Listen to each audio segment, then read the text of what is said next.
You're on your own dad. Yeah. I guess I go back. I don't know. I doubt it's gonna kill you, but it probably gets you pretty good gutting. How's the coverage rate? That's a good question. So we're seeing typically with most hardwoods, 700 to 800 square feet per gallon. All right. So the price of this product is not going to be cheap. I want to own that up front. It's an expensive technology because we're using automotive pigments. And as you talk with DJ, we have 14 stock colors, and they're tiered and set in each section, and they're priced accordingly. So there's two pricing tiers because of pigment load.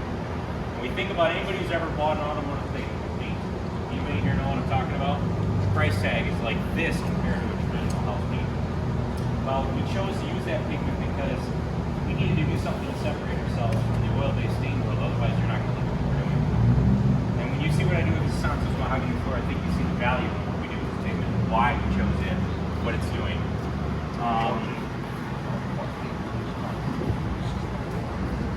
Trying not to leave too many footprints. I did water pop this. I believe in water popping. But what's interesting about this stain, what happens when you sweat on an oil-based stain? He leaves that mark right there. So obviously you can assume that I'm not going to have a problem, otherwise I wouldn't do it. But I like that fact because I sweat. I'm actually surprised I'm not sweating like a hog right now. I'm from Wisconsin. I'm not used to your guys' climate, but I'm liking it a lot. Simple process that I kind of started pushing into play with this product is to roll it on. That way I can evenly saturate the wood and then wipe it off. It can be buffed off, but I highly recommend it's kind of like that walk before you run mentality. You get used to the product, you get to know how fast it is, get to know what it's like. And then if you want to start buffing it and working with it that way, you're already comfortable with the product and what it can do and what it can't do.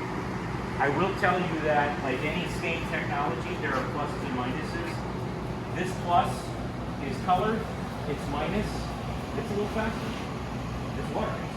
I'm not going to hide that from you, but it's going to be quick.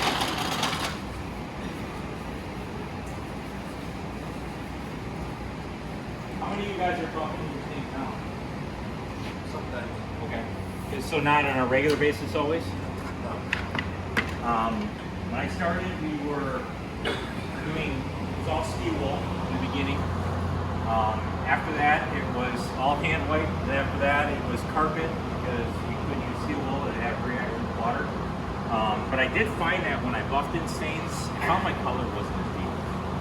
Especially when I was doing exotics with dense woods like hickories, I started burnishing it so fast I wasn't getting the color history. So I do kind of like this a little bit better.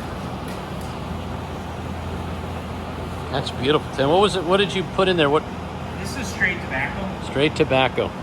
Tobacco. Tobacco, yeah. Now, what we can do is we can add white, and I'm going to show it on the second half of this panel. That will create more opacity.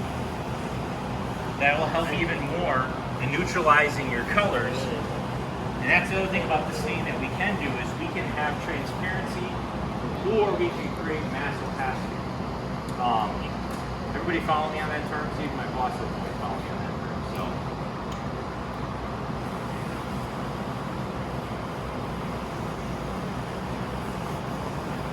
That's beautiful.